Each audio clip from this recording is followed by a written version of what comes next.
Hello friends, welcome back. स्वागत है आपका अपने यूट्यूब चैनल अनमोल नॉलेज में। तो आज का वीडियो उन स्टूडेंट्स के लिए बहुत ही इम्पोर्टेंट होने वाला है जिन्होंने अब तक रेलवे ग्रुप डी का फॉर्म फिलअप नहीं किया है। और आज के वीडियो में हम लोग चर्चा करेंगे उन गलतियों के बारे में जो अक्सर स्टूडेंट्स फॉर्म फिलअप के समय में करते हैं। ठीक है, तो चलिए आज के क्लास स्टार्ट करते हैं। तो सबसे पहले हम लोग बात करते हैं कि जो स्टूडेंट्स है जब वो फॉर्म अप्लाई करते हैं तो वो कौन सी बड़ी गलतियां करती है। पहले जो गलतियां हैं वो पोस्ट प्रेफरेंस के समय में ही करते हैं कि जब उनसे पूछा जाता है कि आपको कौन सा पोस्ट में अप्लाई करना है तो वो बोलते हैं कि भैया कोई भी पोस्ट 10 पोस्ट में आप डाल दीजिए, है ना। कि यह जो है सबसे बड़ी गलती है। क्यों है? क्योंकि उनको पता ही नहीं कि किस पोस्ट में क्या काम है, कौन सा पोस्ट बेस्ट है, किस में प्रमोशन जल्दी मिलती है और किस पोस्ट में कम काम और अधिक है। इन सब की उनको जानकारी ही नहीं होती है जब वे फॉर्म को अप्लाई कर रहे होते हैं।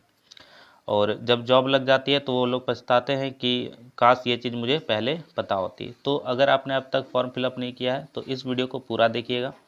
और इस वीडियो में हम लोग इन 4 मुख्य पॉइंट्स के बारे में चर्चा करने वाले हैं।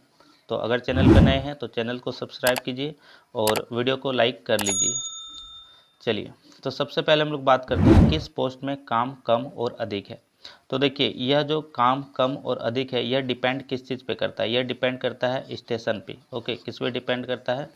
तो जो काम अधिक या कम कम या अधिक है यह डिपेंड करता है किस पे? तो यह डिपेंड करता है स्टेशन पे। ओके, कि स्टेशन में कितनी ट्रेन आती है। ठीक है, स्टेशन छोटा है या बड़ा है, छोटा है या बड़ा है। ठीक है, इस चीज़ पे बहुत ही डिपेंड करता है कि आपको जो भी काम है वह कम है या फिर वहाँ पर अधिक है। ठीक है, बड़ा स्टेशन है तो काम आपको अधिक करना होगा, छोटा स्टेशन है तो काम आपको कम करना होगा। ठीक है, तो ये पहला पॉइंट क्लियर है।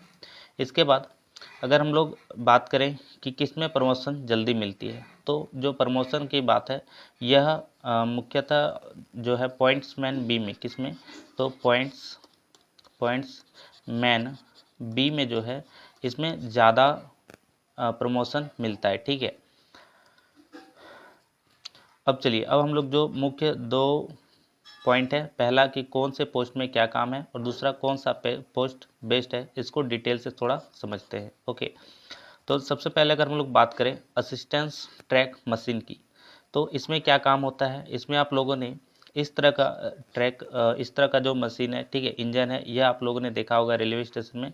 और यह जो है इसका जो मुख्य काम है वो क्या है कि जो पटरी है, ठीक है, जो ट्रैक है उस चीज़ को जांच करना, ट्रैक मशीनों के संचालन में वरिष्ठ ऑपरेटर की सहायता करना। ठीक है, इनका जो वरिष्ठ ऑपरेटर होता है उसका सहायता करना, मशीनों की नियमित जांच और मरम्मत, यह जो मशीन है इसकी नियमित मरम्मत और जांच करना है। ठीक है, कार्यस्थल पर सुरक्षा मानकों का पालन करना। तो ये सारा चीज़ आप लोग को असिस्टेंस ट्रैक मशीन में करना होता है। क्लियर है? अब यह जो है यह सबसे बेस्ट ग्रुप डी का सबसे बेस्ट वैकेंसी है, पोस्ट है। क्यों है? क्योंकि आपको इसमें जो सैलरी मिलेगा, है ना, जो सैलरी मिलेगा वो तो आपका फिक्स सैलरी है। इसके साथ साथ इस सैलरी में आप लोग जो डिस्टेंस कवर करेंगे,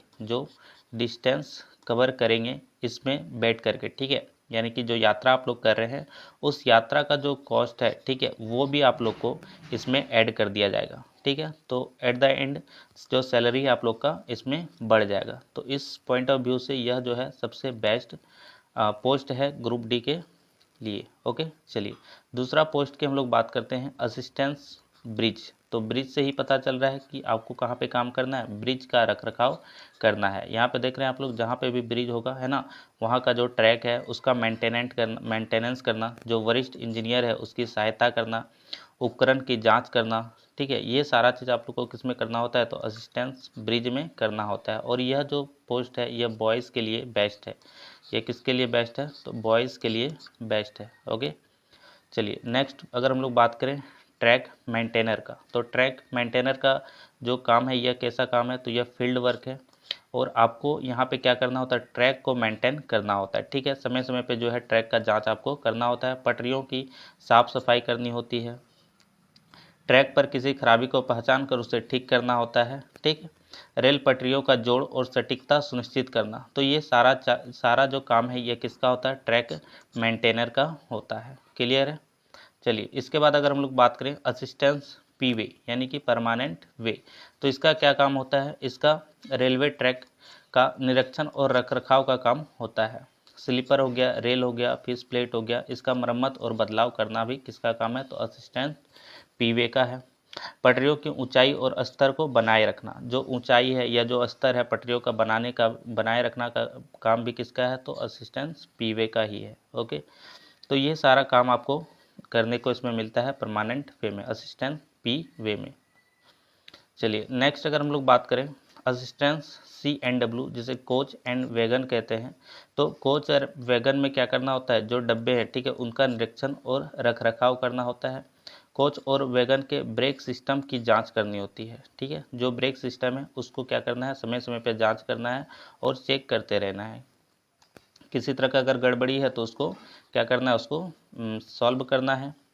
बोगियों के अंडर फ्रेम और व्हील्स का निरीक्षण, जो व्हील्स है ठीक है, जो अंडर फ्रेम है बोगी के अंदर का जो फ्रेम है उस चीज़ को निरीक्षण भी कौन करेगा, तो असिस्टेंस कोच एंड वैगन ही करेगा।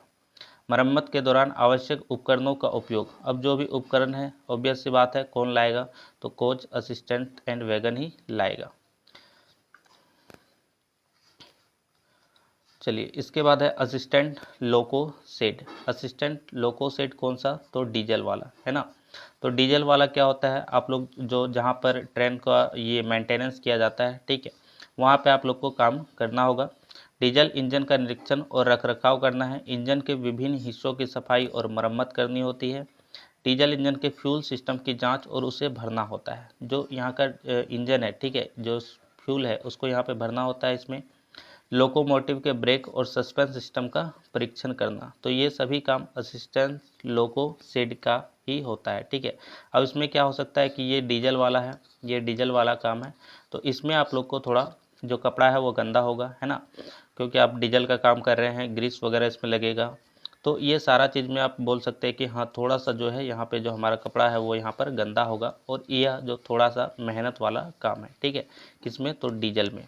ओके, एक इलेक्ट्रिक वाला भी आता है असिस्टेंस वर्कशॉप मैकेनिकल, मिशनरी विभिन्न मशीनरी और उपकरणों का निरीक्षण और रखरखाव करना, मरम्मत और जोड़ाई के काम में सहायता, वर्कशॉप में काम करने वाले उपकरणों की देखभाल करना, जो भी वर्कशॉप में है ठीक है, जो भी उपकरण है उन सब का देखभाल करना भी किसका काम होगा, तो असिस्टेंस वर्कशॉप मैकेनिकल का ही होगा। मशीनें के पुर्जों की सफाई और मरम्मत, जो पुर्जा वगैरह है, जो मशीन्स उपकरण है, इस सब का क्या करना है, सफाई करना है और मरम्मत करना है। असिस्टेंस S&T यानी सिग्नल और टेलीकॉम, तो सिग्नल और टेलीकॉम में क्या होगा, जो सिग्नल वहाँ पे दिखाया जाता है उसको आप लोग को, उस उपकरण का आप लोग को क्या करना है, निरीक्षण और रखरखाव करना है, समय समय पे उसका मेंटेनेंस करना है, जांच करना है, कुछ खराबी है तो उसको ठीक करना है। रेलवे सिग्नल सिस्टम की मरम्मत और ऑपरेशन करना है। टेलीकॉम लाइन और वायरलेस सिस्टम की भी देखभाल करना, यह सभी काम असिस्टेंस सिग्नल और टेलीकॉम के ही अंदर आता है। अब ग्रुप डी के वैकेंसी में एक जो बेस्ट थिंग क्या है कि यहाँ पे आपको बस असिस्टेंट का ही पोस्ट मिलता है, असिस्टेंस का ही पोस्ट मिलता है, यानी कि अगर किसी तरह का कुछ गड़बड़ी भी होता है तो इसमें जो आपका हेड है उसको प्रॉब्लम को फेस करना होगा ठीक है। असिस्टेंट को यहाँ पे किसी भी तरह का मतलब हम लोग कह सकते हैं कि खतरा नहीं होगा ठीक है। चलिए आगे बढ़ते हैं। असिस्टेंट TRD यानी ट्रैक्शन और रोलिंग डिपार्टमेंट, इसका क्या काम होता है, इलेक्ट्रिक लोकोमोटिव का निरीक्षण और रखरखाव करना, इलेक्ट्रिक इंजन और अन्य ट्रैक्शन उपकरणों की देखभाल और मरम्मत, तो जो इलेक्ट्रिक इंजन है ठीक है उसका जो निरीक्षण है और रखरखाव करना, मरम्मत करना, कुछ अगर खराबी है गड़बड़ी है तो उसको ठीक करना। ट्रैक्शन सिस्टम की मरम्मत, ओवरहेडेड इलेक्ट्रिक और पावर सप्लाई लाइनों की देखभाल और मरम्मत है ना। जो ओवरहेड यहाँ पे देख सकते हैं आप लोग, जो लाइन से जो ट्रेन चलती है वहाँ पे क्या होता है, ऊपर में तार होता है, तो इस तार का और इस बिजली का जो है मेंटेनेंस करना भी किसका काम है, तो ट्रैक्शन और रोलिंग डिपार्टमेंट के ही अंदर आता है। पावर ट्रांसफॉर्मर्स और इलेक्ट्रिक स्विच गियर की जाँच करना, तो ये सारा काम आप लोग को इसमें करना होता है। नेक्स्ट अगर पोस्ट की बात करें तो लोको सेड इलेक्ट्रिक, देखिए अभी हम लोगों ने क्या देखा था, लोको सेड डीजल वाला देखा था है ना, लोको सेड डीजल वाला देखा था, तो उसमें डीजल से रिलेटेड काम था। अब यहाँ पे क्या है, इलेक्ट्रिकल है, तो इलेक्ट्रिक वाला जो ट्रेन होता है उसका आप लोग को यहाँ पर क्या करना होगा, रख रखाव और निरीक्षण करना होगा, सिस्टम की जांच करनी होगी, जो बैटरी वगैरह है, चार्जिंग सिस्टम है, इन सब का आपको देखभाल करना होगा, जनरेटर, मोटर और अन्य इलेक्ट्रिक उपकरणों की मरम्मत करनी होगी इसमें, ठीक है। नेक्स्ट है असिस्टेंस ऑपरेशन इलेक्ट्रिकल, बिजली आपूर्ति का प्रबंधन। इसमें आप लोग को क्या करना होगा, बिजली आपूर्ति का जो प्रबंधन है ये सारा मेंटेनेंस आपको करना होगा, इलेक्ट्रिक उपकरणों का निरीक्षण, इसी के साथ साथ आपको इलेक्ट्रिक का भी यहाँ पे जो उपकरण होगा उन सब का निरीक्षण करना होगा, जैसे ट्रैक्शन हो गया, सिग्नल हो गया, ठीक है। इलेक्ट्रिक फॉल्ट का पता लगाना और उसे ठीक करना, अगर कहीं पे इलेक्ट्रिक फॉल्ट हुआ है तो उसको आपको पता लगाना होगा और उससे आपको क्या करना होगा, ठीक करना होगा। तो ये सारा काम असिस्टेंट ऑपरेशन इलेक्ट्रिकल के ही अंदर आता है। टीएल और एसी, टीएल और एसी क्या है, टीएल यानी ट्रैक्शन लाइसेंस का रखरखाव, ओवरहेडेड इलेक्ट्रिक ट्रैक्शन लाइनों का निरीक्षण और मरम्मत करना, इसके अलावा रेलवे के कोच और अन्य सुविधाओं में एयर कंडीशनिंग सिस्टम की निगरानी और मरम्मत करना, OHE power transformer power supply system की जांच और मरम्मत करना। तो ये सारा काम टीएल एंड एसी के अंतर्गत आता है। असिस्टेंट टीएल और एसी वर्कशॉप, अब ये कहाँ पे काम करना होगा, वर्कशॉप में काम करना होगा, यानी कि जहाँ पे यह बनता है, ठीक है। ओवरहेडेड ट्रैक लाइनों और एयर कंडीशनिंग उपकरणों का निरीक्षण, सेम काम है इसमें भी, ट्रैक्शन और एसी उपकरणों की मरम्मत करना, सुधार करना, कोचों और अन्य रेलवे वाहनों में एसी सिस्टम की इंस्टॉलेशन और नियमित देखभाल करना। तो ये सारा काम आप लोग को कहाँ पे करना होगा, तो वर्कशॉप में ही करना होगा, ठीक है। जबकि ये जो पीछे वाला काम था आपको अलग अलग स्टेशन में जाकर के अगर खराब होता है तो वहाँ पे आपको यह ठीक करना होता है, ठीक है। तो ये थे वो पोस्ट जो कि आने वाले हैं और जिसमें आपको फॉर्म फिलअप करना है, ठीक है। तो उम्मीद है कि आपको हर पोस्ट का जो है जानकारी यहाँ पर मिल गया होगा कि किस पोस्ट में क्या काम करना होता है और कौन सा पोस्ट यहाँ पर बेस्ट होगा, ठीक है। कुछ इंपॉर्टेंट जानकारी थी रेलवे ग्रुप डी के फॉर्म को फिलअप करने के पॉइंट ऑफ व्यू से। उम्मीद है कि वीडियो आपको समझ में आया होगा। वीडियो पसंद आए तो लाइक कीजिए और चैनल को ज़रूर से ज़रूर सब्सक्राइब कर लीजिए। मिलते हैं नेक्स्ट वीडियो में।